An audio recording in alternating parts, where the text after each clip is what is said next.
Bonjour à tous, j'ai la joie de vous partager aujourd'hui un texte. Je suis installée dans mon fauteuil, certes un peu à contre-jour, mais le but c'est que vous m'entendiez, pas forcément que vous me voyez en fait aujourd'hui. Je vais vous lire un conte parce que l'idée c'était de partager l'écoute de ce conte. Dans les 21 jours de Deepak Chopra, il y a le jour 19 auquel je suis. Et en fait, du coup, je me redresse un petit peu. Et l'idée, c'était de partager ce conte pour voir ce que ça évoque chez certains d'entre vous. Si ça vous parle, ce genre de conte, moi j'adore ça. Je pense que dans une autre vie, j'ai dû être conteuse. Et j'aime aussi beaucoup écouter. C'est avec joie que je vous partage ce conte du jour 19 de Deepak Chopra sur les 21 jours pour attirer l'abondance dans sa vie. Il y avait un roi, il dit un jour aux sages de sa cour: « J'ai une bague, surmontée de l'un des plus beaux diamants du monde. Et je veux cacher un message sous la pierre qui pourrait être utile en cas de désespoir. Je donnerai cette bague à mes héritiers, je veux qu'elle les serve fidèlement. Apportez-moi un message à inscrire sous le diamant. Il doit être court pour tenir sur la bague. » Les sages savaient comment rédiger des traités, mais ne pouvaient pas s'exprimer en une courte phrase. Ils essayaient durement, mais ne trouvaient rien. Le roi se plaignit de l'échec de son entreprise auprès d'un vieux serviteur fidèle qu'il avait élevé dès l'enfance et faisait partie de la famille. Et le vieil homme lui dit: « Je ne suis pas un sage, je ne suis pas éduqué, mais je connais un tel message. Pendant mes nombreuses années passées au palais, j'ai rencontré beaucoup de gens. Une fois, j'ai servi un mystique en visite que votre père avait invité et il m'a transmis ce message. Il suffit de ne pas le lire, de le mettre sous la pierre à l'intérieur de l'anneau et de le lire uniquement lorsqu'il n'y a plus aucun moyen de s'en sortir. » Le roi écouta le vieux serviteur. Après un certain temps, des ennemis ont attaqué le pays et le roi perdit la guerre.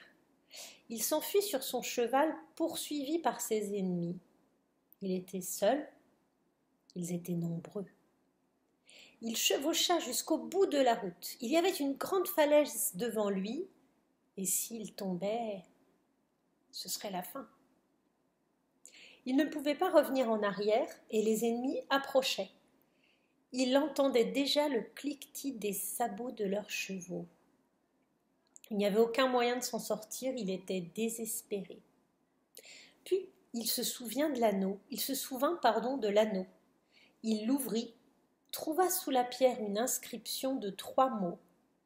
Cela aussi passera.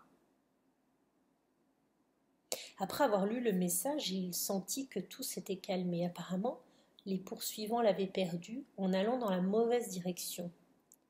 Il n'entendait plus leurs chevaux. Le roi était rempli de gratitude envers le serviteur et le mystique inconnu. Les mots étaient puissants. Il ferma la bague et reprit la route. Il rassembla son armée et parvint à reconquérir son état. Le jour de son retour au palais, un accueil somptueux fut organisé pour lui. Une fête pour tout le pays. Les gens aimaient leur roi. Le roi était heureux et fier. Et le vieux serviteur s'approcha de lui et lui dit doucement: « Même ce moment passera. Regardez à nouveau le message. » Le roi lui rétorqua: « Maintenant je suis le gagnant. Les gens célèbrent mon retour, je ne suis pas désespéré. Écoutez votre vieux serviteur, répondit l'autre. Cela fonctionne non seulement dans les mauvais moments, mais aussi dans les bons. Le roi ouvrit alors l'anneau et lut. Cela aussi passera. Encore une fois, il sentit le silence tomber sur lui. Malgré la foule dansante, bruyante, le sentiment de fierté disparut. Il comprit le message. C'était un homme sage. Voilà pour cet extrait, donc le conte qui s'appelle « Cela aussi passera ». J'espère que ça vous a plu. Je suis très heureuse de vous avoir partagé ce moment. Dites-moi comment ça résonne pour vous. Moi, c'est le genre de conte que j'adore parce que ça me rappelle mon enfance et puis ça me rappelle les mille et une nuits, Aladdin, enfin, tous ces écrits pleins de bon sens qu'on adore quand on est gamin et puis beaucoup aussi lorsqu'on ne l'est plus. Et tout passe. L'impermanence de la vie et la permanence de certaines choses qui pourtant s'opposent au cycle des saisons et à un renouvellement. Et certaines choses paraissent éternelles, mais rien ne l'est. J'adore ça. C'est un point sur lequel il est utile de se pencher. Tout passe, tout change, tout amène du nouveau, un cycle nouveau.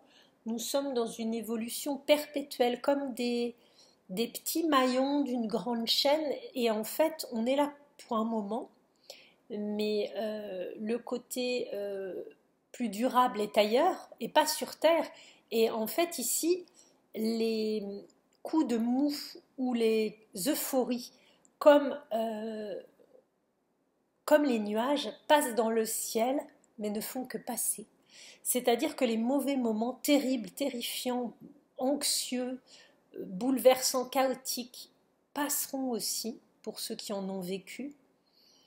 Et les grands moments de joie, de bonheur, de gratitude, de béatitude sont également des moments privilégiés, des cadeaux, des moments qui font vraiment chaud au cœur, mais qui disparaîtront également pour avoir ensuite des périodes plus neutres et ainsi de suite. Un cadencement entre les bonnes choses et les mauvaises choses, c'est ce qui fait tourner le monde. Voilà pour ce conte. Merci de m'avoir écouté et de partager. N'hésitez pas à me mettre vos commentaires, vos réactions, tout ce qui vous passe par la tête. Je vous embrasse très fort. Tous, faites briller vos belles couleurs sur cet espace d'arc-en-ciel qui est ma chaîne colorielle. Et à très bientôt. Je vous embrasse. Portez-vous bien.